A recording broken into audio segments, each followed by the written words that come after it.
Placings are complete in our senior 3-year-old cow class today. At this time, I'd like to recognize the production award winner of the class. If she'd please take a step forward. She is entry 2458, Brook Hollow Hot Tropic, exhibited by Blessing Farms, Garrison Brothers, B. Ostrom, and R. Mort of Fort Wayne, Indiana. Second place junior in this class, if you too would take a step forward, is entry 2444, Miami Hills Prize Daisy, exhibited by Laura and Kevin Fry of Logansport, Indiana.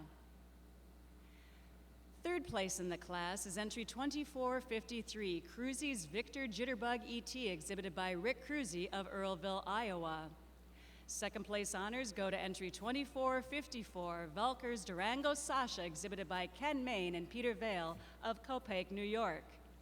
And a clean sweep goes to entry 2451. Ladies and gentlemen, she is your first place junior, the winner of the class, your bred and owned winner, best udder, and first place junior production with 2 years, 2 months, 305 days, 16,695 pounds of milk, 740 of fat, and 594 of protein.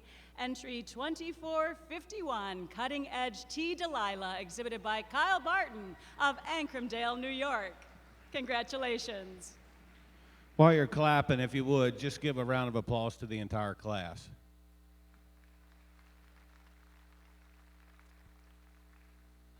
With that said, we do have a winner.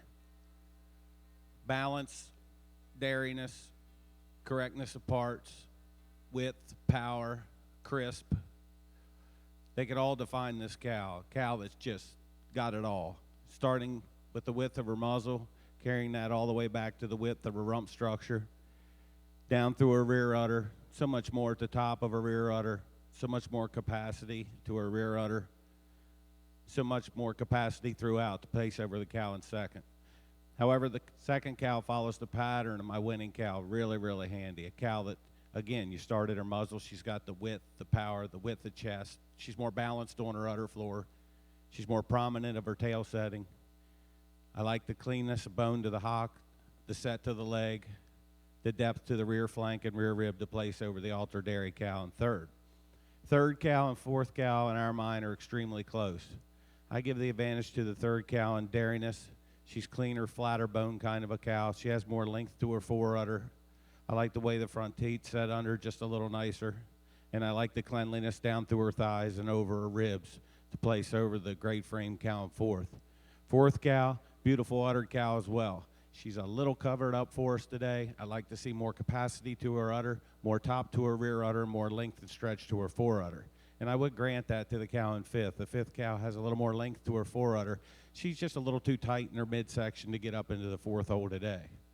Fifth cow places over the cow in sixth on her strength of front end, her strength of muzzle, her width of chest, her distance between her front legs, and the way she carries that depth of flank and her top to her rear udder to place over the altar dairy cow in sixth.